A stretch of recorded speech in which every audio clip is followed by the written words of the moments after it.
பிரியமான தேவனுடைய பிள்ளைகளே, கர்த்தர் நல்லவர். ஆமென். நம்முடைய ஜெபத்தை கேட்டு கர்த்தர் அது முடியாத காரியமா இருந்தா கூட அவருடைய ஆவியினாலே எல்லாம் ஆகும் என்று சொல்லியிருக்கிறார் இல்லையா?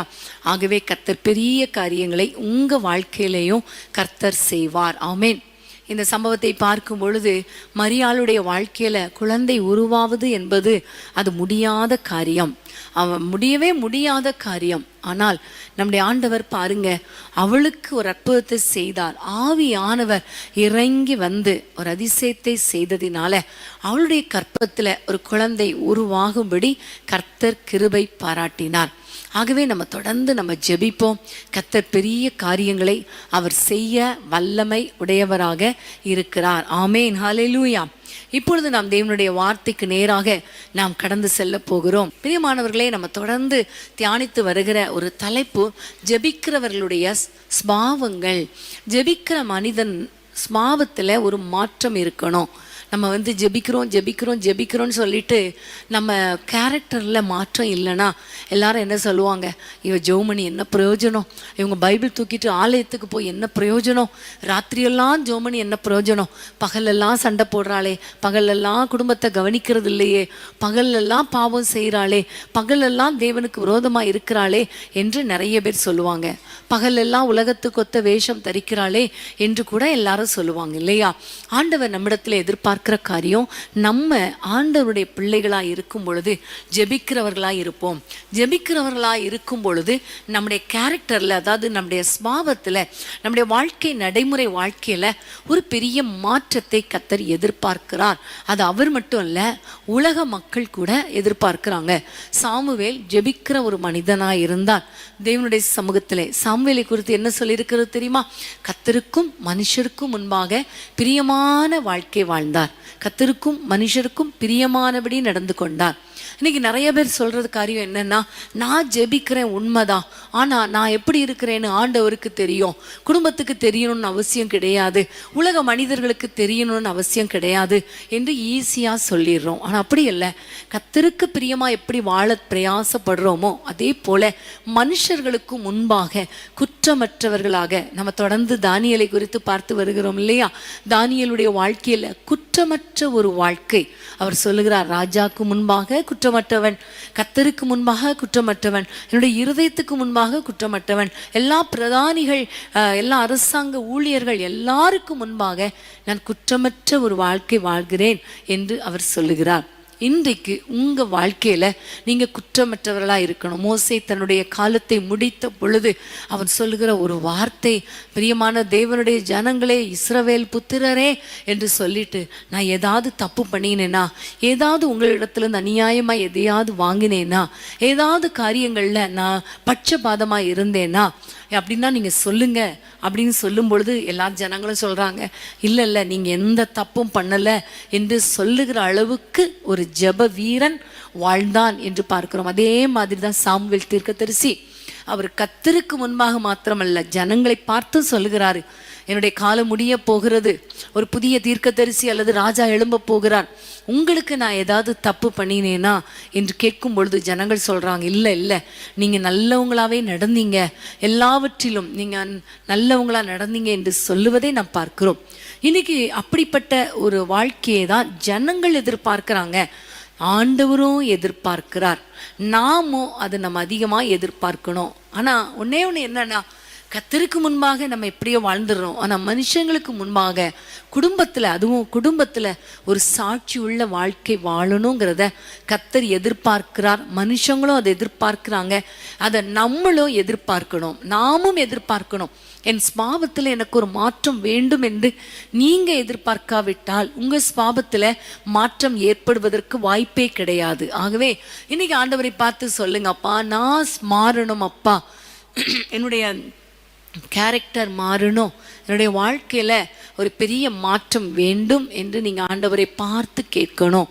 கர்த்தர் கண்டிப்பா அப்படிப்பட்ட மாற்றங்களை உங்களுக்கு கொடுப்பார். தொடர்ந்து ஒரு வாரமாக கிட்டத்தட்ட கடந்த ஆல்நைட் ப்ரேயர்ல இருந்து இந்த ஆல்நைட் ப்ரேயர் வரைக்கும் நம்ம தானியேலை குறித்து நம்ம தியானிக்கிறோம். இன்னும் கர்த்தர் எப்படி நடத்துவார் என்று தெரியாது. ஆனால் இன்றைக்கு நான் உங்களோடு கூட பேசுகிற ஒரு காரியம், ஒரு ஜெப வீரனாகிய யோசுவாவை குறித்து நான் உங்களோடு கூட பேச விரும்புகிறேன். யோசுவாவுடைய வாழ்க்கையில எப்படி அவனுடைய வாழ்க்கை ஒரு ஜெப வீரன், அதே வேளையில அவனுடைய சுபாவங்கள் எப்படி இருந்தது. வேதத்தை திறந்து கொள்ளுங்கள். யாத்திராகமம் 33ஆம் அதிகாரம் 11ஆம் வசனத்தை வாசிக்க கேட்போமா? யாத்திராகமம் 33:11 வசனம். ஒருவன் தன் சிநேகிதனோடே பேசுவது போல கர்த்தர் மோசேயோடே முகமுகமாய் பேசினார். பின்பு அவன் பாளையத்துக்கு திரும்பினான். நூனின் குமாரனாகிய யோசுவா என்னும் அவனுடைய பணிவிடைக்காரனாகிய வாலிபன் ஆசாரிப்பு கூடாரத்தை விட்டு பிரியாதிருந்தான். ஆமேன். நூனின் குமாரனாகிய யோசுவா என்னும் அவனுடைய பணிவிடைக்காரனாகிய வாலிபன் ஆசரிப்பு கூடாரத்தை விட்டு பிரியாதிருந்தான். ஆமேன், ஹல்லேலூயா. பிரியமான தேவனுடைய பிள்ளைகளை, இங்க பார்க்கிறோம் பாளையத்துக்கு, அதாவது ஆசரிப்பு கூடாரம் என்று சொல்லப்பட்டிருக்கிறது. அந்த வசனத்துல நீங்க முந்தின வசனங்களை பாருங்க. 7ஆம் வசனத்தை, அதே அதிகாரம் 7ஆம் வசனத்தை பாருங்களேன். மோசே கூடாரத்தை பெயர்த்து அதை பாளையத்துக்கு புறம்பே தூரத்திலே போட்டு அதற்கு ஆசாரிப்பு கூடாரம் என்று பெயரிட்டான். கர்த்தரை தேடும் யாவரும் பாளையத்துக்கு புறம்பான ஆசாரிப்பு கூடத்திற்கு போவார்கள். கர்த்தரை தேடும் யாவரும் பாளையத்துக்கு புறம்பான ஆசரிப்பு கூடாரத்துக்கு போவார்கள். இந்த ஆசரிப்பு கூடாரம் என்று சொல்லும் பொழுது அது எல்லாரும் கூடி இருக்கிற ஒரு கூடாரம். அந்த இடத்துல நம்ம கூடி இருக்கும் பொழுது கர்த்தர் பேசுவார். நம்ம அவரோடு பேசுகிற இடம், அவர் நம்மோடு கூட பேசுகிற இடம். அதுதான் கர்த்தருடைய ஆலயம், அதாவது ஆசரிப்பு கூடாரம். இன்னைக்கு கூட நம்ம ஆலயம் இருக்குது இல்லையா? நம்ம எல்லாரும் கேதர் ஆகி ஒரு இடத்துல அவரோடு கூட ஜெபிக்கிற ஒரு இடம். இந்த இடத்துல பார்க்கிறோம், கர்த்தரை தேடுகிறவங்க என்ன செய்வாங்களாம்? அந்த இடத்துக்கு போவாங்களாம், அந்த டேபர்னக்கிளுக்கு போவாங்களாம்.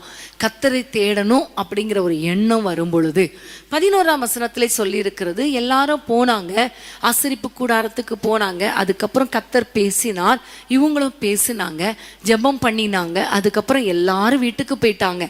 ஆனால் நூனின் குமாரனாகிய யோசுவாவோ அந்த ஆசரிப்பு கூடாரத்தை விட்டு பிரியாதிருந்தான். ஆமென்.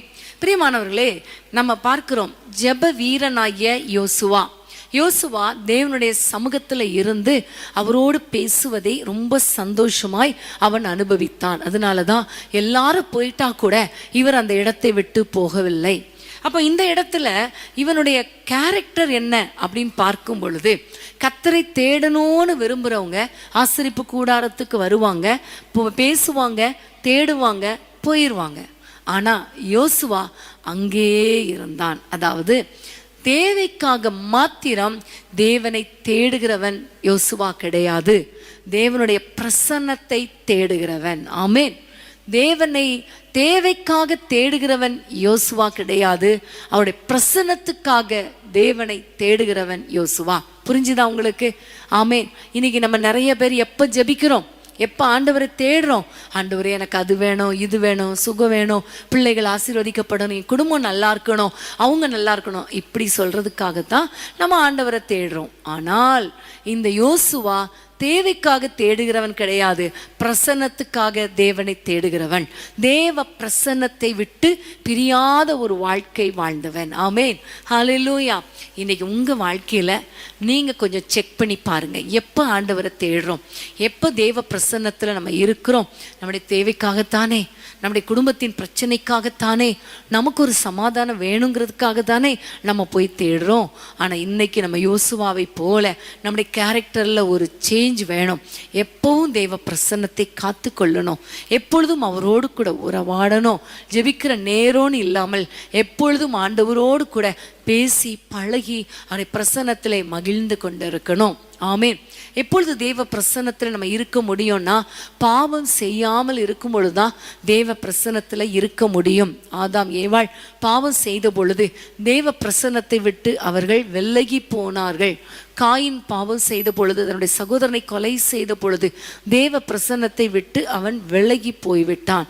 ஆனால் இந்த யோசுவா பரிசுத்தமுள்ள ஒரு வாழ்க்கை வாழ்ந்ததினால தேவ சமூகத்தில் தேவ பிரசன்னத்தை விட்டு பிரியாத ஒரு வாழ்க்கை வாழ்ந்தான். யோசேப்பு கூட பார்க்கும் பொழுது பாவம் செய்யக்கூடிய சூழ்நிலை வந்தாலும் அந்த பாவம் செய்கிற சூழ்நிலையில கூட ஆண்டவர் அவனோடு கூட இருந்தார். அந்த பாவத்தை உதறி தள்ளிவிட்டான். அவனை குறித்து சொல்லும் பொழுது சிறைச்சாலையில போடப்பட்டால் கூட சிறைச்சாலையிலும் கர்த்தர் அவனோடு கூட இருந்தார்.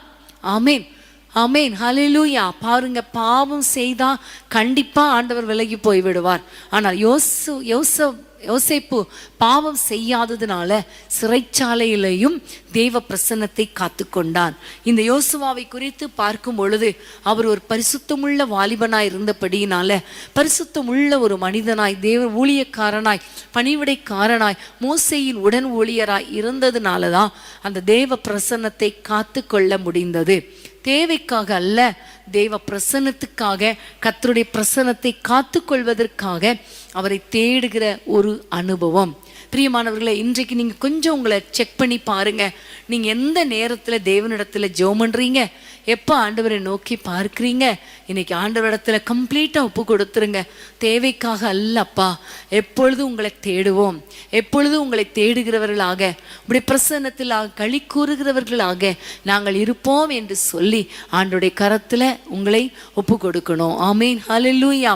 யோசுவாவை போல தேவ பிரசன்னத்தை காத்து கொள்ளுகிற ஒரு வாழ்க்கை எனக்கு வேண்டுமப்பா என்று சொல்லி அவரை நோக்கி பார்க்கணும். யோசுவா 1ஆம் அதிகாரம் 8ஆம் வசனத்துக்கு நேராக உங்கள் வேதத்தை திருப்பிக் கொள்ளுங்கள். யோசுவா 1:8 நாம் வாசிக்க கேட்போம். இந்த நியாயப்பிரமாண புஸ்தகம் உன் வாயை விட்டு பிரியாதிருப்பதாக, இதில் எழுதியிருக்கிறவைகளின் படியெல்லாம் நீ செய்ய கவனமாய் இருக்கும்படி இரவும் பகலும் அதை தியானித்து கொண்டிருப்பாயாக. அப்பொழுது நீ உன் வழியை வாய்க்க பண்ணுவாய், அப்பொழுது புத்திமானாயும் நடந்து கொள்ளுவாய். ஆமேன். ஆண்டவர் யோசுவாவுக்கு கொடுத்த ஒரு வார்த்தை, ஒரு கட்டளை. ஆண்டவர் சொல்லுகிறார், இந்த நியாய பிரமாண புத்தகம் உன் வாயை விட்டு பிரியாதிருப்பதாக. ஆமேன். அதே மாதிரி தான் அவர் அடிக்கடி கர்த்தருடைய வார்த்தையை தியானிக்கிற ஒரு மனுஷனாய், ஒரு புருஷனாய் இருந்தார் என்று நம்ம தொடர்ந்து பார்க்கிறோம். பிரியமானவர்களே, இன்றைக்கு நம்ம வாழ்க்கையில பைபிள் வாசிக்கிறது, அதாவது நியாயப்பிரமாண புத்தகம் அந்த நாட்கள்ல, இன்னைக்கு ஆண்டவர் நம்முடைய கரங்களிலே வேத புத்தகத்தை கர்த்தர் கொடுத்திருக்கிறார். இந்த வேத புத்தகத்தை நாம் எவ்வளவு நேரம் வாசிக்கிறோம், எவ்வளவு நேரம் தியானிக்கிறோம். ஒரு ஜெபிக்கிற மனிதனாய் இருந்தால் வேத வசனத்துக்கு முதலிடம் கொடுப்பார்கள். ஆமேன்.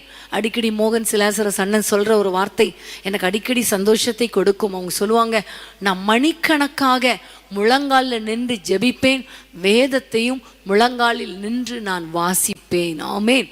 அநேக தேவ பக்தர்கள் மணிக்கணக்கா வேதத்தை முழங்காலில் நின்று வாசித்திருக்கிறார்கள்.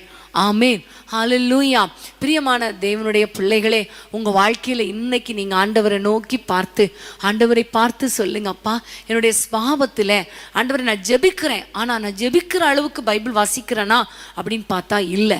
ஒரு சாப்டர் வாசிக்கவே கஷ்டமாக இருக்குது, ஏதோ 1-2 வசனங்களை வாசிச்சுட்டு நான் ஓடி போயிடுறேன் அப்படின்னு நீங்கள் நினைப்பீங்கன்னா, இன்றைக்கு இந்த வாழ்க்கையில் உங்களுடைய கேரக்டரில் ஒரு பெரிய மாற்றம் இருக்கணும். அதுவும் எதற்காக வேதத்தை தியானிக்கணும்னா, அதில் செய்யப்பட்டிருக்கிறவைகளின் படி நீ கவனமாய் செய்வதற்காக தியானிக்கணும். இன்னைக்கு நம்ம எதற்காக வேதத்தை தியானிக்கிறோம்? கொஞ்சம் யோசித்து பாருங்களேன். இன்னைக்கு என்ன வாக்குத்தத்தம் கர்த்தர் கொடுப்பார்? இன்னைக்கு ஆண்டவர் என் கூட என்ன பேசுவார்? இன்னைக்கு என்ன வாக்குத்தத்தம்? இன்னைக்கு நான் அங்கே போகிறேன், இங்கே போகிறேன், எனக்கு ஒரு வாக்குத்தத்தம் கிடைக்காதா? எனக்கு ஆண்டவர் கூட பேச மாட்டாரா? நீ புறப்பட்டு போ, நான் உன்னோடு கூட இருக்கிறேன், நீ போகிற வழியெல்லாம் தூதர்களை பாதுகாப்பார்கள் என்று சொல்ல மாட்டாரா? நீ செய்கிற காரியம் வாய்க்கும் சொல்ல மாட்டாரா? அப்படியே நம்ம பிரிக்கிற வசனம், சிலர் பைபிளை அப்படியே பிரிப்பாங்க, அப்படியே திறந்து பார்ப்பாங்க. அந்த திறக்கிறது கூட இப்படி வச்சுட்டு கரெக்டாக அவங்களுக்கு தெரியும் சங்கீதம் எங்கே இருக்கும்னு. ஓப்பன் பண்ணாலே சங்கீதத்தில் ஒரு நல்ல வசனம் வரும். அப்படி பிரித்து பார்க்குற, கிளி ஜோசியம் மாதிரி பார்க்குற எத்தனையோ பேர் இருக்காங்க. அதுக்கு அப்படி வாசிக்கிறவங்க நிறைய பேர் இருக்காங்க.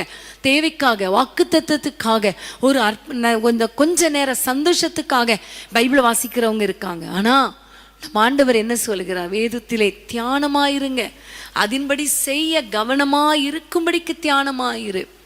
அப்போ ஒரு ஜெபிக்கிற மனிதன் எதற்காக தியானம் பண்ணுவான்னா, அவர் என்ன சொல்றாரு நான் அதன்படி செய்யணுமே, அவர் சொல்றதுக்கு நான் கீழ்ப்படியணுமே, அதுக்காகத்தான் தியானிப்பாங்களே தவிர வாக்கு தத்துவத்துக்காகவோ ஒரு சந்தோஷமான வார்த்தைக்காகவோ அல்ல. அப்படி ஆண்டவரே உம்முடைய வார்த்தையின்படி நான் செய்ய கவனமாக இருக்கணும்னு தியானிக்கும் பொழுது வாக்கு தத்தங்கள் தானாய் வரும்.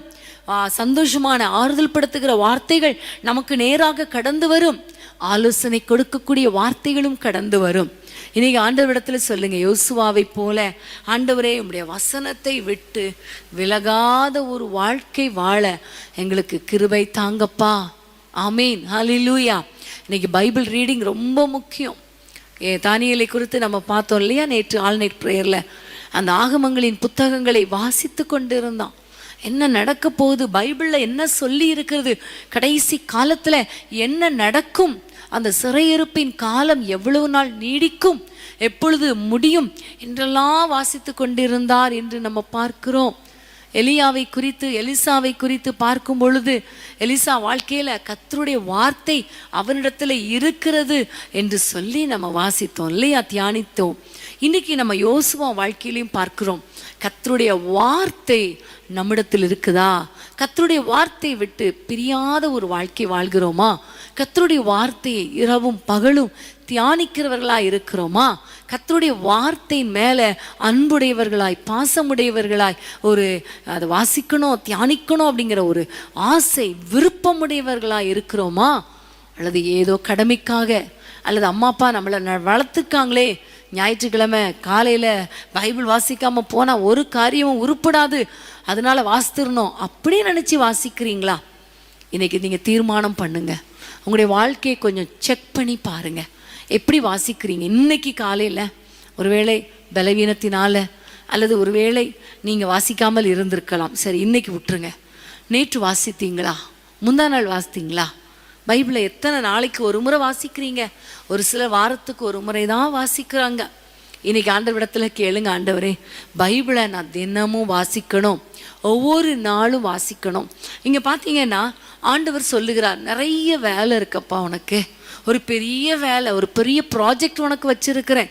அதாவது இஸ்ரவேல் ஜனங்களெல்லாம் நீ எழுந்து அவர்களை நடத்தி கொண்டு யோர்தானை கடக்கணும், எரிகோவை கடக்கணும், ஆயி கடக்கணும், இப்படி எல்லாம் கடந்து போய் இஸ்ரவேல் தேசத்துக்குள்ளே போகணும்.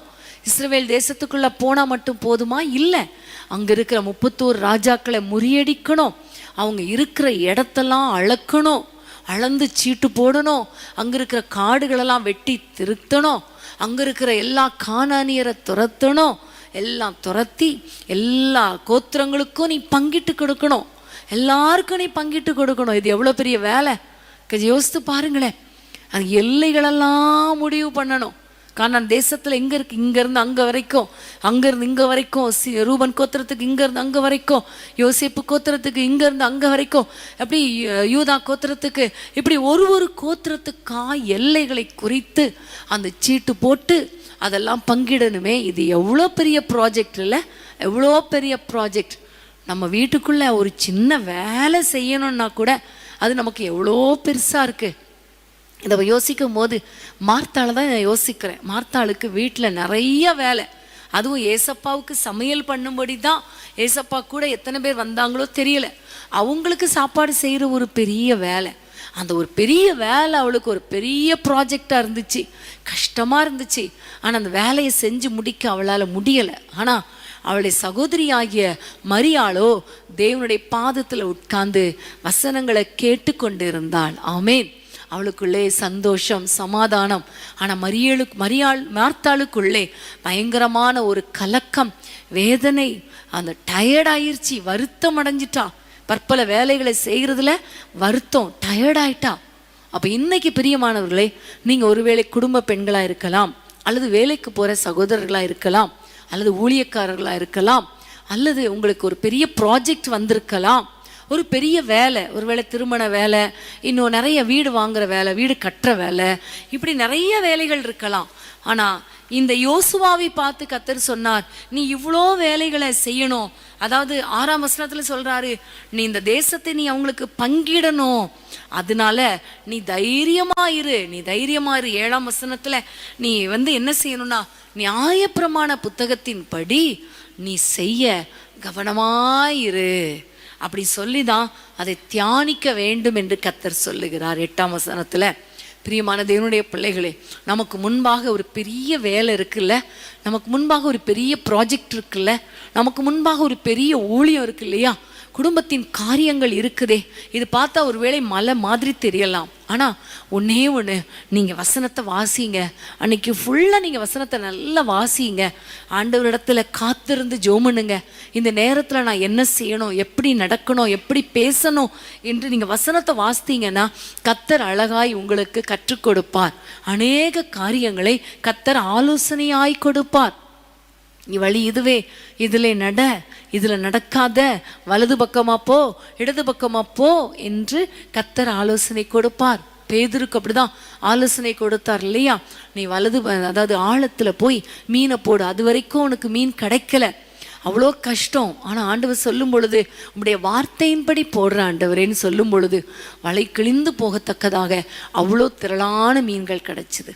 ஸோ ஒவ்வொரு நாளும் ஆண்டவருடைய சமூகத்திலே வசனத்தை வாசிக்கும் பொழுது கர்த்தர் அழகாக கற்றுக் கொடுப்பார்.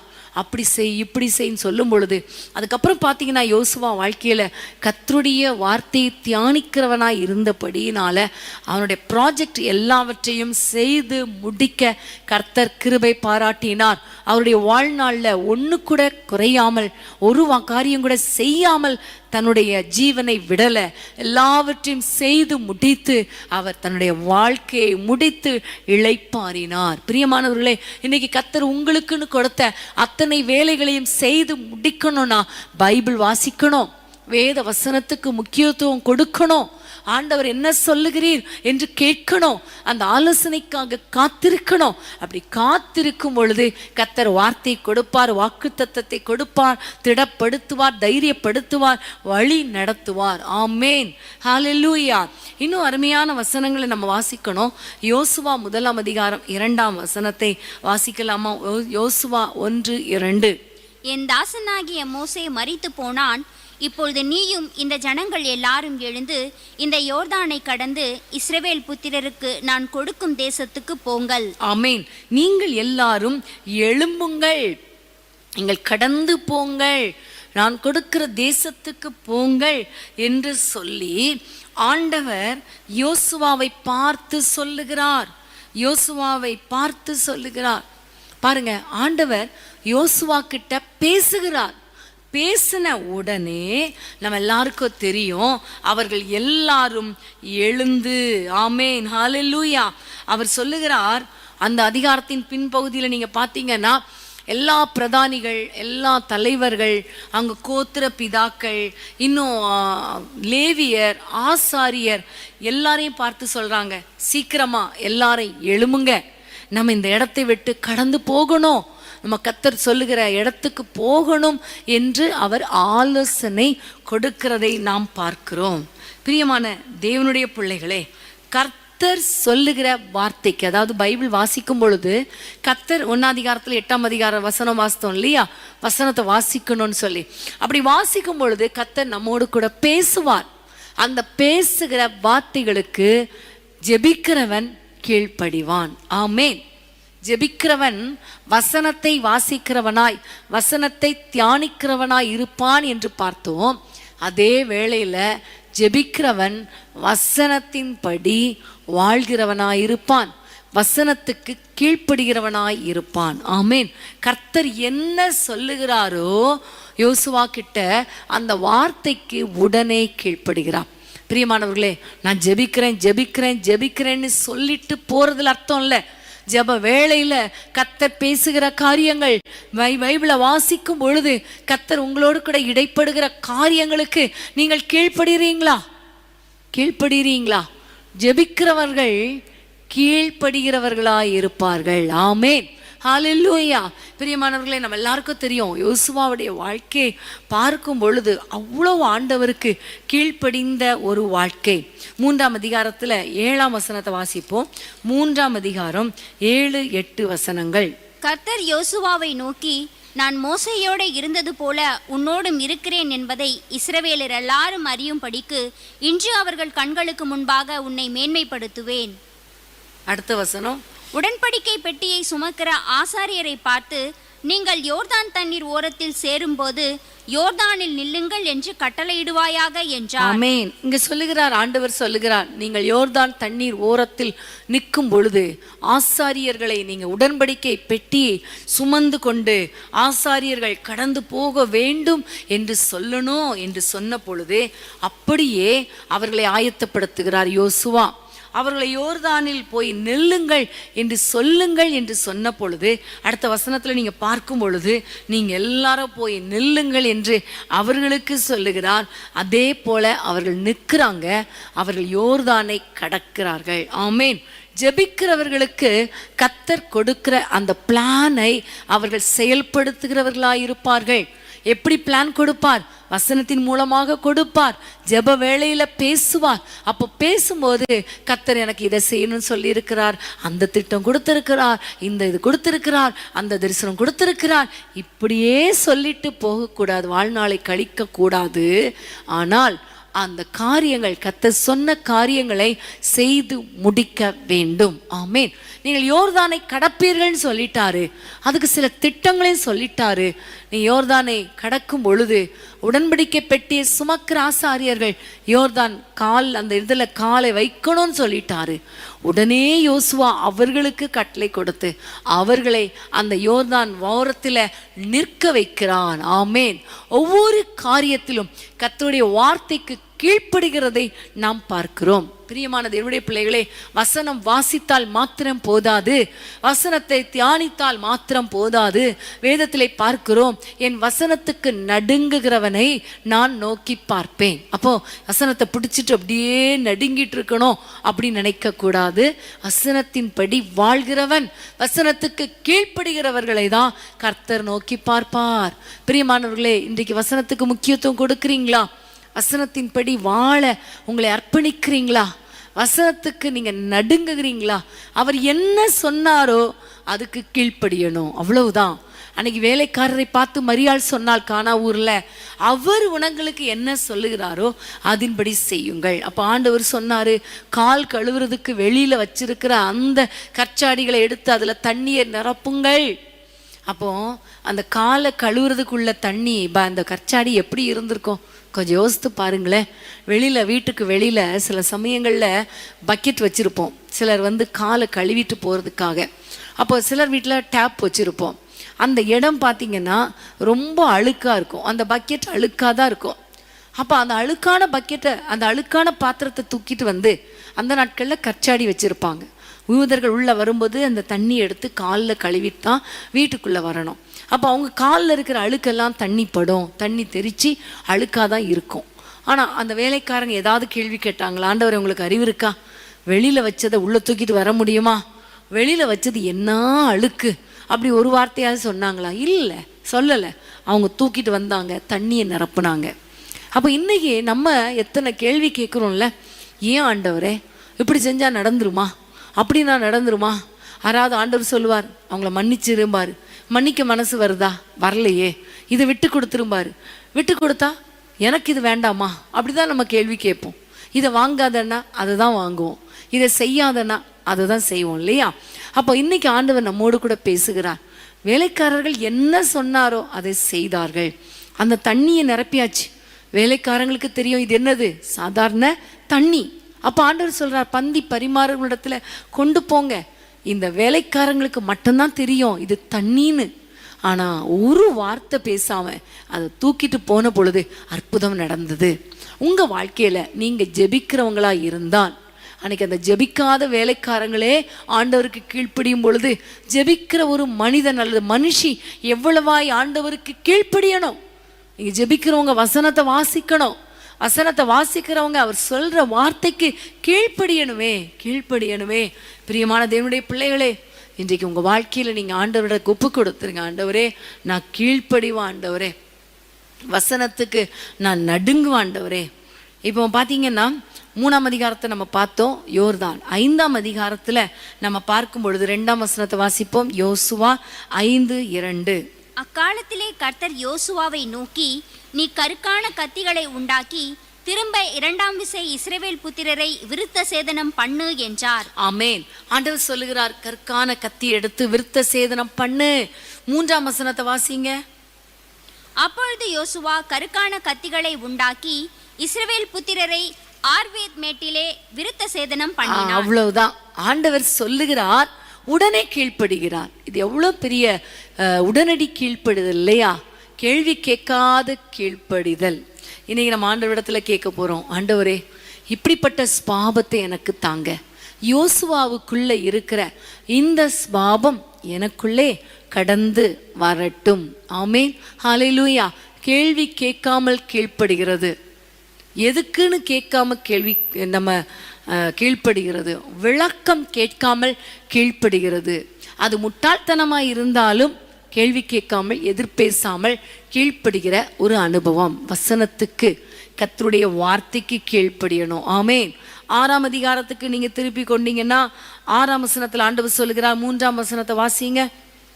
யுத்த புருஷராகிய நீங்கள் அனைவரும் பட்டணத்தை சூழ்ந்து ஒரு தரம் சுற்றி வாருங்கள், இப்படி 6 நாள் செய்ய கடவீர்கள். அடுத்த வசனம். 7 ஆசாரியர் பெட்டிக்கு முன்பாக 7 கொம்பு எக்காளங்களை பிடித்து கொண்டு போக வேண்டும். 7ஆம் நாளில் பட்டணத்தை 7 தரம் சுற்றி நடக்க கடவர்கள். ஆசாரியர் எக்காளங்களை ஊத வேண்டும். ஆமென். இப்போ இங்க ஆண்டவர் எரிகோவை கடப்பதற்கு ஒரு பிளான் சொல்லுகிறார், வார்த்தையை கொடுக்கிறார், அவருடைய வசனத்தை சொல்லுகிறார். உடனே இவர் அப்படியே கீழ்ப்படிந்ததை பார்க்கிறோம். அங்கே யோர்தான்ல உடன்படிக்கை சுமக்கிறவர்கள் நிற்கணும்னே நின்றார்கள். பரிசுத்தம் பண்ணணும்னா பரிசுத்தம் பண்ணினார். இங்க பார்க்கிறோம் எரிகோ மதில். இதை எப்படி நம்ம உடைக்கலாமா? என்ன செய்வது? இல்லை, சுற்றி வாருங்கள். கொஞ்சம் யோசித்து பார்த்தா, சுற்றி வந்தால், ஆர்ப்பரித்தால் எல்லா எரிகோவும் விழுந்துரும், உன் கையில் ஒப்பு கொடுப்பேன்னு சொல்லும் பொழுது இதெல்லாம் பார்த்தா இது எப்படி முடியும்? இது எப்படி முடியும் அப்படிங்கிற ஒரு கேள்வி வந்திருக்காதா? வரும். நமக்கெல்லாம் நிறைய கேள்வி வரும். ஆனால் யோசுவா கேள்வியே கேட்கல. சுற்றிவானா சுற்றி வந்தார்கள். ஆமென். நீ ஆர்ப்பரிக்க கூடாது, வாய் பேசக்கூடாதுன்னா வாய் பேசலை. 7ஆவது நாள் 7 முறை சுற்றி வரணும்னா சுற்றி வந்தாங்க. 7ஆவது முறை எக்காலங்களை ஊதணும், ஆர்ப்பரிக்கணும்னா ஆர்ப்பரிச்சார்கள். அவ்வளோதான். எல்லா இன்ஸ்ட்ரக்ஷனும் கர்த்தரிடத்துலேருந்து வருது. கர்த்தரிடத்துலேருந்து வந்ததை ஜனங்களுக்கு கொடுத்து அப்படியே கீழ்ப்படிந்த ஒரு அனுபவத்தை பார்க்கிறோம். அப்படிதான் ஒவ்வொரு சூழ்நிலையிலையும் யோசுவா வெற்றியை பெறுவதற்கு காரணம், ஒரு ஜெயமுள்ள வாழ்க்கை வாழ்ந்ததுக்கு காரணம் தேவனுடைய வார்த்தைக்கு கீழ்ப்படிந்தது. ஆமென். ஒரே ஒரு இடத்துல தான் ஆண்டவரிடத்துல ஆலோசனை கேட்கல. ஆயி பட்டணத்துக்கு முன்பாக போலாமா, ஆண்டவரே ஒப்பு கொடுப்பீரா? கேட்கல. கேட்காம போனதன் விளைவு, ஆலோசனைகளுடைய வார்த்தையை கேட்டதன் விளைவு ஆயி பட்டணத்தில் தோல்வி. அதுக்கப்புறம் தேவனுடைய சமூகத்தில் விழுந்து, ஏசப்பா உங்கள் வார்த்தை என்ன சொல்லுங்க என்று சொன்ன பொழுது அதுக்கப்புறம் கர்த்தர் ஆகானை சுட்டி காட்டினார், சுட்டரிக்க சொன்னார்.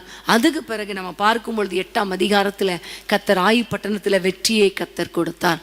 இப்படி பிரியமானவர்களை, ஜெபிக்கிற ஒரு மனிதன் ஜெபிக்கிறவர்களாய் இருந்தால் வேத வசனத்தை வாசிப்பார்கள், தியானிப்பார்கள். ஜெபிக்கிறவர்கள் வேத வசனத்தின்படி கீழ்ப்படிந்து நடப்பார்கள். ஹல்லேலூயா. வார்த்தைக்கு நடுங்கிறவர்களாய் இருப்பார்கள். ஆமென். இன்னொரு வசனத்தை நம்ம வாசிக்கலாம். எண்ணாகமம் 14ஆம் அதிகாரம் 6-7 வசனத்தை வாசிக்கலாமா? எண்ணாகமம் 14ஆம் அதிகாரம் 6ஆம் வசனத்துல இருந்து. தேசத்தை சுற்றி பார்த்தவர்களில் நூனின் குமாரனாகிய யோசுவாவும் எப்புன்னேயின் குமாரனாகிய காலேபும் தங்கள் வஸ்திரங்களை கிழித்து கொண்டு இஸ்ரவேல் புஸ்தரின் சமஸ்த சபையையும் நோக்கி, நாங்கள் போய் சுற்றி பார்த்து சோதித்த தேசம் மகா நல்ல தேசம்.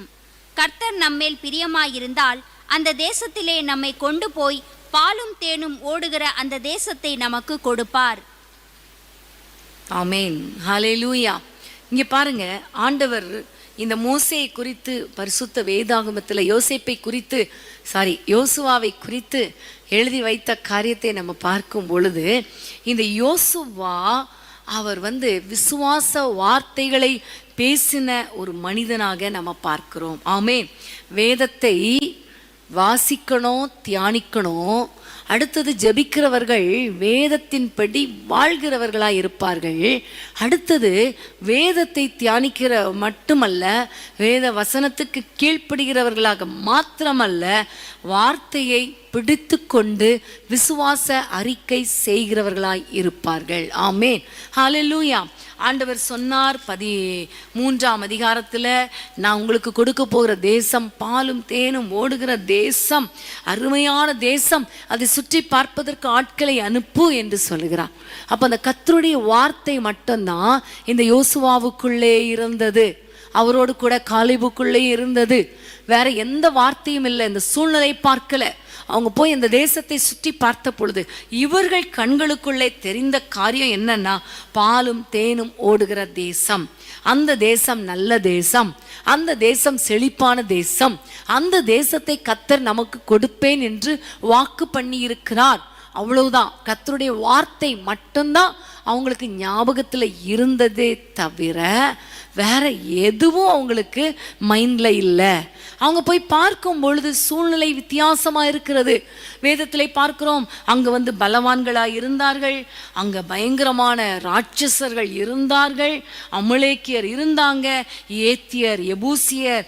அதாவது அது 13ஆம் அதிகாரத்துல 28ஆம் வசனத்திலிருந்து வாசித்தீங்கன்னா, கானானியர் எல்லாரும், எமோரியர், எபூசியர் எல்லாரும் இருக்கிறாங்க. நம்ம போகவே முடியாது. அவர்கள் ராட்சசர்கள் இருக்கிறதுனால நம்மால போய் அவர்களை ஜெயிக்க முடியாது. ஏன்னா நம்மளை விட அவர்கள் பலவான்கள் என்று அவர்கள் சொல்லுகிறார்கள். ஆனால் யோசுவா சொன்ன காரியம் என்னன்னா, அங்க ராட்சசர்கள் இருந்தாலும் இல்லாவிட்டாலும் அதை பத்தி கவலை இல்லை. கர்த்தர் நமக்கு என்ன சொன்னார், அவர் நம்மோடு கூட என்ன பேசினார், அது பாலும் தேனும் ஓடுகிற தேசம், அது நல்ல தேசம், அதை உங்களுக்கு தருவேன், அது கானானியர் வசிக்கிற தேசம்தான், ஆனா அதை உங்களுக்கு ஒப்பு கொடுப்பேன், உங்க கையில ஒப்பு கொடுப்பேன்னு சொன்னாரே. அப்போ ஒப்பு கொடுப்பேன்னு சொன்ன ஆண்டவர் ஒப்பு கொடுக்காமல் இருப்பாரா? சத்துருக்களை நம்ம கையில ஒப்பு கொடுக்காமல் இருப்பாரா? கண்டிப்பா கர்த்தர் பிரியமாய் இருந்தால் அவர்கள் அந்த தேசத்தை நம்ம கையில கொடுப்பார், நம்ம கையில கொடுப்பார். கர்த்தருக்கு விரோதமாக கலகம் பண்ணாதிருங்கள், கர்த்தர் நம்மோடு கூட இருக்கிறார். அந்த 9ஆம் வசனத்தை பார்க்கும் பொழுது கர்த்தர் நம்மோடு கூட இருக்கிறார், நீங்க பயப்பட வேண்டாம். ஏன்னா யோசுவாவில் கூட ஆண்டவர் அப்படிதான். அதுக்கு முன்பாக தொடர்ந்து ஆண்டவர் சொல்ல, நீங்க யாரும் பயப்படாதீங்க. அதனால இவர் தைரியமாய் சொல்லுகிறார், பயப்பட வேண்டாம், பாலும் தேனும் ஓடுகிற தேசம்தான். ஆமென்.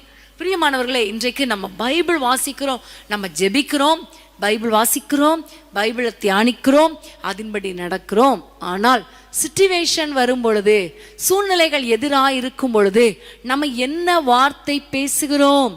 ஜெபிக்கிறவர்கள் சூழ்நிலையை பற்றி பேச மாட்டாங்க. பாருங்க, அந்த 10 பேரும் கோத்திர பிதாக்கள் தான், இஸ்ரவேல் புத்திரர் தான், பெரிய பெரிய பிரபுக்கள் தான். ஆனா அவங்க என்ன பேசுனாங்க? கர்த்தர் நமக்கு கொடுத்த பாலும் தேனும் ஓடுகிற தேசம் சொல்லல. அவங்க சொன்னது ஏனாக்கியர், அமலேக்கியர், எபூசியர், ராட்சசர்கள், அரணிப்பான பட்டணம், அங்க ரொம்ப ராட்சசர்கள் இருக்காங்க, நம்மளை விட அவங்க பலவான்கள், நம்மால முடியாதுப்பா அப்படின்னு அவிசுவாச வார்த்தைகள் பேசினாங்க, எதிர்மறையான வார்த்தைகள் பேசினாங்க. ஆனா யோசுவா எதிர்மறையான வார்த்தை பேசல, விசுவாச வார்த்தை பேசினான். கர்த்தர் சொன்ன வாக்கு தத்தத்தை பேசினான். அது சூழ்நிலை எதிராயிருந்தாலும் உண்மைதான், அங்க இருக்கிறவங்க அப்படிப்பட்டவங்க தான். ஆனால் கர்த்தர் நம்மோடு கூட இருக்கிறாரே, நம்ம கூட ஆண்டவர் இருக்கும்போது நம்ம ஏன் பயப்படணும் என்று அவர்களை காத்த நிழல் போயிடுச்சு, இப்ப நம்மை காக்கிற நிழல் நம்மோடு கூட வருகிறதே என்று சொல்லி விசுவாச வார்த்தைகளை பேசினான். ஆமென். பிரியமான தேவனுடைய பிள்ளைகளே, ஜெபிக்கிறவங்க விசுவாச வார்த்தை பேசுவாங்க. உங்களுடைய வார்த்தை கொஞ்சம் திருப்பி பாருங்க. நீங்க ஜெபிக்கிறீங்க, நல்லா ஜெபம் பண்றீங்க, ஆனா விசுவாச வார்த்தை பேசுறீங்களா? ஜெபம் பண்ணிட்டு எல்லாம் ஜெபம் பண்ணி முடிச்சுட்டு வீட்டில் யாராவது ஒருத்தர் கடன் பிரச்சனைக்காக ஜெபம் பண்ணிட்டீங்களா? ஆமாம், நான் ஜெபம் பண்ணிட்டேன். சரி, நாளைக்கு 10,000 ரூபா எப்படி கொடுக்கறது? அந்த 10,000 ரூபா எப்படி கொடுக்க முடியுமோ தெரியலையே, ஆண்டவர் என்ன செய்வாரோ தெரியலையே, யார் உதவி செய்வாரோ தெரியலையே இதுதான் அவிசுவாச வார்த்தைகளை பேசுறது. ஜெபிக்கிறவங்க அவிசுவாசமான வார்த்தைகளை பேச மாட்டாங்க. என்ன சொல்லுவாங்க? இன்னும் நம்ம ஜெபம் பண்ணுவோம், கர்த்தருக்கு காத்திருப்போம், கர்த்தர் கண்டிப்பா அந்த 10,000 ரூபாயை நமக்கு தருவார், யாராவது ஒருவர் மூலமாக அவர் தருவார். நிறைய சாட்சிகளை நம்ம வாசித்திருக்கிறோமே. விசுவாசத்தோடு கர்த்தரை ஸ்தோத்திரம் பண்ணி துதித்து, கர்த்தர் எனக்காக யாவை செய்து முடிப்பார், என் மீட்பர் உயிரோடு இருக்கிறார் என்ற வார்த்தை சொல்ல சொல்ல சொல்ல என் வாழ்க்கையில எவ்வளோ அற்புதங்கள் என்று எத்தனை பேருடைய சாட்சிகளை நம்ம வாசிக்க கேட்டிருக்கிறோம். இன்னைக்கு நீங்க விசுவாச வார்த்தைகளை பேசுங்க. நம்ம ஜெபிக்கிறவங்க இல்லையா? நம்ம ஜெபிக்கிறவங்க நம்ம பேச வேண்டிய வார்த்தை என்ன?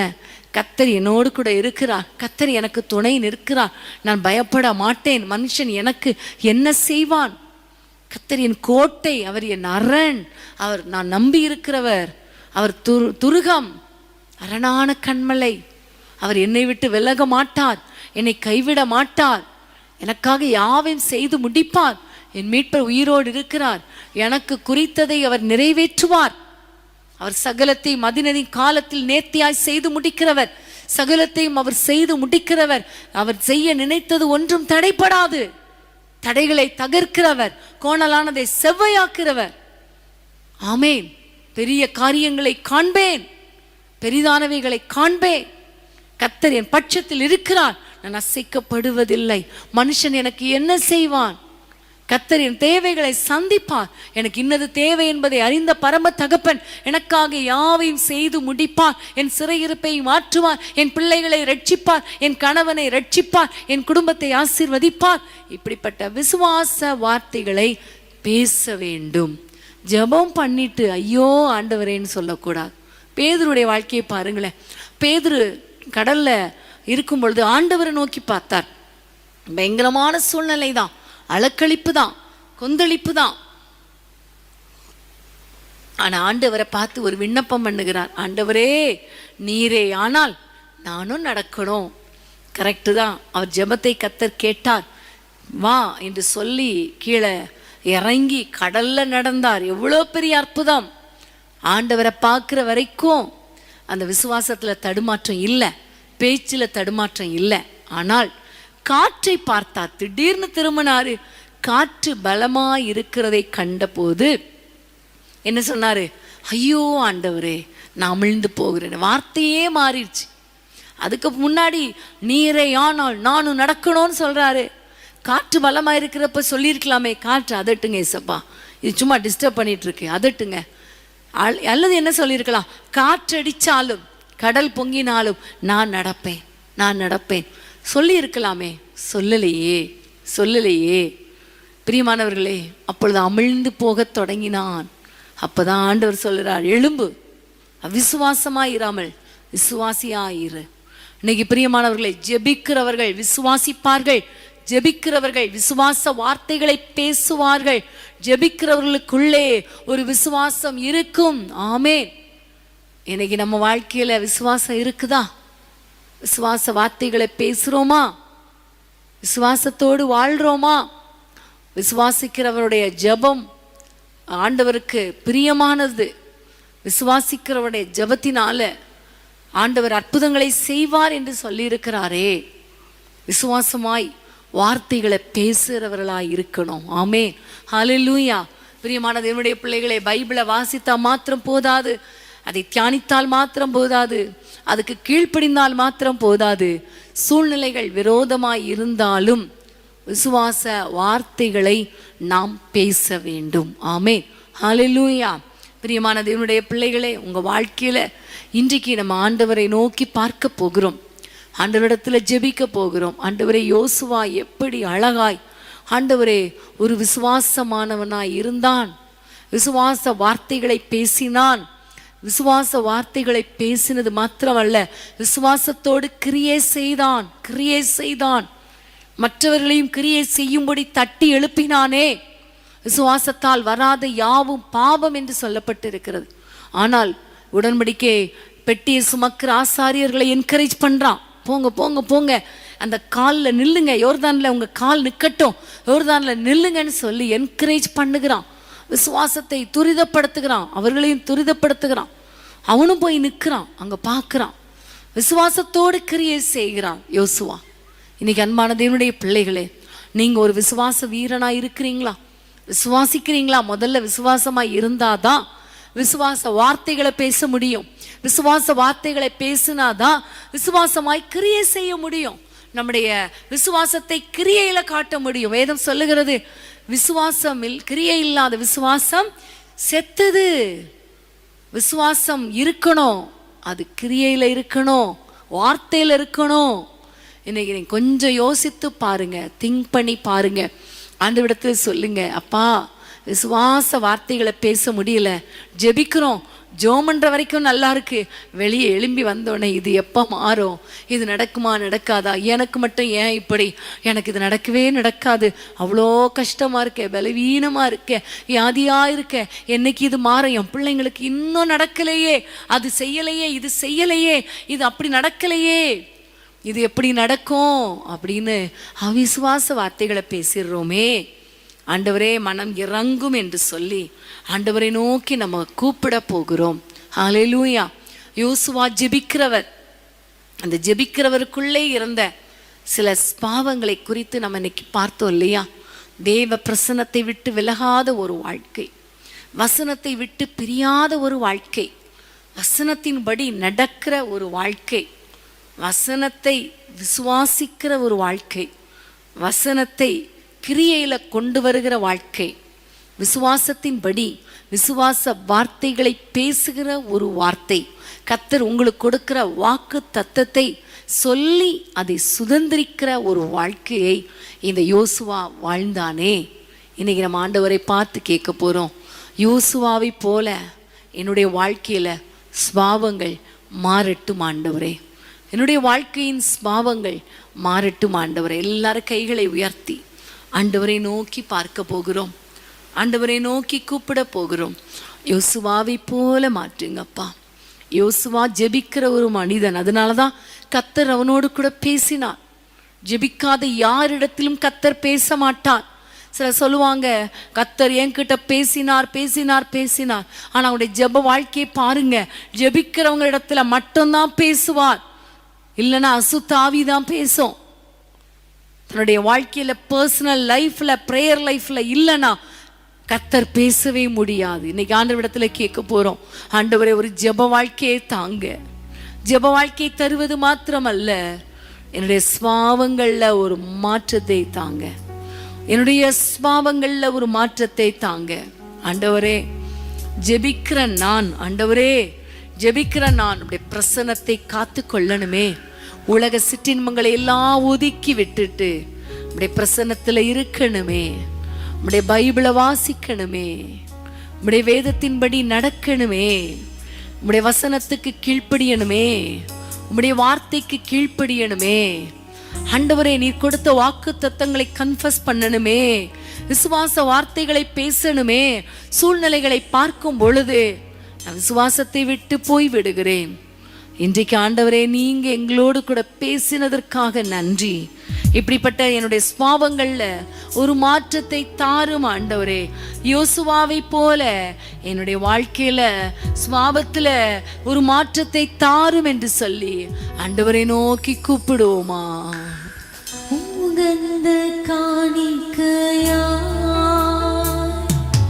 ஒப்பு கொடுத்தேனையா, உகந்த காணிக்கையா ஒப்பு கொடுத்தேனையா, சுகந்த வாசனையா முகழ்ந்து மகிழ்மையா, சுகந்த வாசனையா முகழ்ந்து மகிழ்மையா.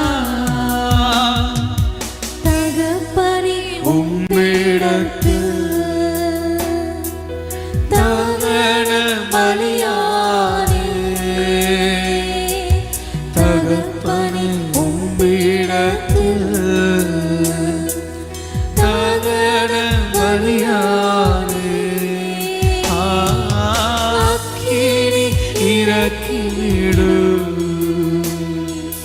முற்றிலும்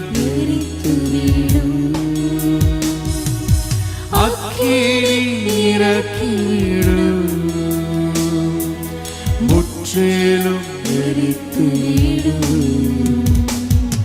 உகந்த காணிக்கையா ஒப்பு கொடுத்தேனையா. எல்லாரும் சேர்ந்து பாடுங்க எங்களோடு கூட. ஆண்டவரே, என்னுடைய சுபாவங்கள்ல என்னுடைய வாழ்க்கையில ஒரு மாற்றம் உண்டாகும்படி ஒப்பு கொடுக்கிறேன் அப்பா. சுகந்த வாசனையா முகர்ந்து மகிழுமையா சுகந்த வாசனையா முகர்ந்து மகிழுமையா. வேண்டாத பலவீனங்கள், வேண்டாத பலவீனங்கள் ஆண்டவா முன்வைக்கிறேன். வேண்டாத பலவீனங்கள் ஆண்டவா முன்வைக்கிறேன். மீண்டும் நாளை தூக்காமல் மாண்டு மடியட்டுமே. மீண்டும் தலை தூக்காமல் மாண்டு மடியட்டுமே. உகந்த காணிக்கையா ஒப்பு கொடுத்தேனையா. உகந்த காணிக்கையா ஒப்பு கொடுத்தேனையா. சுகந்த வாசனையா முகர்ந்து மகிழுமையா. சுகந்த வாசனையா முகர்ந்து மகிழுமையா. ஆண்டவருடைய வல்லமை இறங்கி கொண்டிருக்கிறது. உங்க ஒவ்வொருவர் மேலும் கர்த்தருடைய அக்கினி இறங்கி கொண்டிருக்கிறது. வேண்டாத பலவீனங்களை கர்த்தர் சுட்டெரித்து போட்டு கொண்டிருக்கிறார். ஜெபிக்கிற ஒரு மனிதன்ல காணப்பட வேண்டிய பாவங்கள் காணப்படும்படி நீங்க ஒப்பு கொடுத்தீங்களே, கர்த்தர் உங்களை ஆசீர்வதித்து கொண்டிருக்கிறார். தேவ பிரசன்னத்தை காத்து கொள்ளுகிற ஒரு வாழ்க்கை, எந்த பலவீனங்களும் ஆண்டவருக்கு உங்களுக்கும் நடுவுல வராதபடி கர்த்தர் அவற்றை சுட்டெரித்து போட போகிறார். ரீகா ராபா ஷந்த லாபா ஹalleluya. அது மாத்திரமல்ல, நீங்க சொல்லுங்க ஆண்டவரிடத்தில், அப்பா பைபிள் வாசிக்கணும்னு விரும்புறேன் ஆனா முடியல அப்படின்னா ஆண்டவரிடத்துல சொல்லுங்க. இன்னைக்கு கர்த்தர் கிருபை பாராட்டுவார். விசுவாச வார்த்தைகளை பேச கிருபை கொடுப்பார். நம்ம எல்லாம் சேர்ந்து நம்ம ஜெபிக்கலாமா? அன்பின் ஆண்டவரே, உமை நன்றியோடு நாங்கள் துதிக்கிறோம், ஸ்தோத்திரிக்கிறோம் அப்பா. யோசுவாவை போல ஒரு ஜெப வீரனா எங்களை மாற்றுவது மாத்திரமல்ல, யோசுவாவுடைய ஸ்பாபத்தில் காணப்பட்ட எல்லா மாற்றங்களும் எங்கள் வாழ்க்கையில காணப்படட்டும் ஐயா. நாங்கள் ஜெபிக்கிறவர்களாய் இருந்தால் ஆண்டவரே, உம்முடைய வசனத்தை வாசிக்கிறவர்களாய் இருக்கணும் அப்பா. வசனத்தின்படி கீழ்ப்படுகிறவர்களாய் இருக்கணும் ஆண்டவரே. வசனத்துக்கு நடுங்குகிற வாழ்க்கை வாழணும் அப்பா. வசனத்திலே நீ சொல்லுகிற ஆலோசனையின்படி நடக்கிறவர்களாய் இருக்கணும். பிறரை தைரியப்படுத்தணும். அது மாத்திரமல்ல அப்பா, வசனத்தை நாங்கள் கன்ஃபஸ் பண்ணணும், வாக்கு தத்தங்களை அறிக்கை பண்ணணும், விசுவாச வார்த்தைகளை பேசணும் ஆண்டவரே. பரிசுத்தமாய் வாழணும். உம்முடைய பிரசன்னத்தை விட்டு விலக கூடாது ஆண்டவரே. உம்முடைய சமூகத்தை விட்டு எங்களை விலக செய்கிற பாவங்கள் ஒன்றும் எங்கள் முன்னே வராதபடிக்கு கர்த்தர் வேலி அடைப்பீராக, பரிசுத்தப்படுத்துவீராக. இப்படி யாரெல்லாம் ஜெபிக்கிறாங்களோ ஒவ்வொருவரையும் கர்த்தர் பலப்படுத்துங்க, தைரியப்படுத்துங்க, பரிசுத்தப்படுத்துங்க, ஜெப ஆவியினால நிரப்புங்க, ஸ்வாவத்துல பெரிய மாற்றத்தை உண்டாக்குங்க ராஜா. ஆண்டவரே, அதே போல எப்படி யோசுவா ஆண்டவரே அவருக்கு நீ கொடுத்த திட்டங்களை செய்து முடித்தாரோ, எப்படி யுத்தங்களை செய்து ஜெயமுள்ள வாழ்க்கை வாழ்ந்தாரோ, அதே போல உம்முடைய பிள்ளைகள் வாழ்க்கையில ஒரு ஜெயமுள்ள வாழ்க்கையை கொடுங்கப்பா. அவர்களுக்கென்று வைத்த திட்டங்கள், குடும்பத்தில் செய்ய வேண்டிய பொறுப்புகள் எல்லாவற்றையும் உம்முடைய பிள்ளைகள் செய்து முடிக்க கிருபை தாரும் கர்த்தாவே. ஆண்டவரே, you will have good success சொன்னீங்கப்பா. அப்படியே ஒரு சக்சஸ்ஃபுல் லைஃபை கொடுங்கப்பா. ஒரு ப்ராஸ்பரிட்டி தருவேன், உன் வாழ்க்கை செழிக்கும்னு யோசுவாவுக்கு சொன்னீங்க. அதே போல ஒரு செழிப்பான வாழ்க்கை, ஒரு ப்ராஸ்பரஸ் லைஃபையும் உங்களுடைய பிள்ளைகளுக்கு கொடுங்க. பொருளாதாரத்துல உங்களுடைய பிள்ளைகளை ஆசீர்வதிங்க. அற்புதங்களும் அடையாளங்களும் நடக்கட்டும். உன்னை நீங்களே பரிசுத்தப்படுத்திக் கொள்ளுங்கள், நாளைக்கு அற்புதங்களை காண்பீர்கள் என்று யோசுவாவுக்கு சொன்னீரப்பா. அதே போல உம்முடைய பிள்ளைகள் தங்களை பரிசுத்தப்படுத்தி கொண்டார்களே, இன்றைக்கு அல்லது நாளைக்கு அற்புதங்களை உம்முடைய பிள்ளைகள் காணட்டும் கர்த்தாவே. அற்புதங்கள் நடப்பதாக நாங்கள் ஜெபிக்கிறோம். உம்முடைய பிள்ளைகள் வாழ்க்கையில பெரிய காரியங்களை செய்யுங்க, அதிசயங்களை காண பண்ணுங்க. சுபாவங்கள் மாறும் பொழுது வாழ்க்கையில் அற்புதங்கள் நடக்குமே, நெக்ஸ்ட் லெவலுக்கு பிள்ளைகளை கொண்டு போவீரே, அப்படியே உம்முடைய பிள்ளைகளை ஆசீர்வதிப்பீராக. என்னென்ன தேவைகள் ஆண்டவரே, என்னென்ன பிரச்சனைகள், என்னென்ன போராட்டங்கள், என்னென்ன வியாதிகள் இவற்றில் சிக்கி தவித்துக் கொண்டிருக்கிறாங்களோ, இன்றைக்கு யோசுவாவுக்கு அற்புதம் செய்த தேவன், யோசுவாவுக்கு ஜெயத்தை கொடுத்த தேவன் இப்பொழுது நம்முடைய பிள்ளைகளுக்கு அற்புதங்களை செய்வீராக, அதிசயங்களை காண பண்ணுவீராக நாங்கள் ஜெபிக்கிறோம். நம்முடைய பிள்ளைகளை நம்முடைய கரத்தில் ஒப்பு கொடுக்கிறோம். ஆசீர்வதிப்பீராக, ஜெபாவினால் நிரப்புவீராக. இயேசுவின் நாமத்தில் ஜெபிக்கிறோம் பிதாவே, ஆமேன் ஆமேன். எல்லாம் சேர்ந்து சொல்லுவோம். என் ஆத்துமாவே கர்த்தரை ஸ்தோத்திரி, என் முழுவதுமே அவருடைய பரிசுத்த நாமத்தை ஸ்தோத்திரி. என் ஆத்துமாவே கர்த்தரை ஸ்தோத்திரி, அவர் செய்த சகல உபகாரங்களை மறவாதே. ஆமேன் ஆமேன் ஆமேன். ஹல்லேலூயா.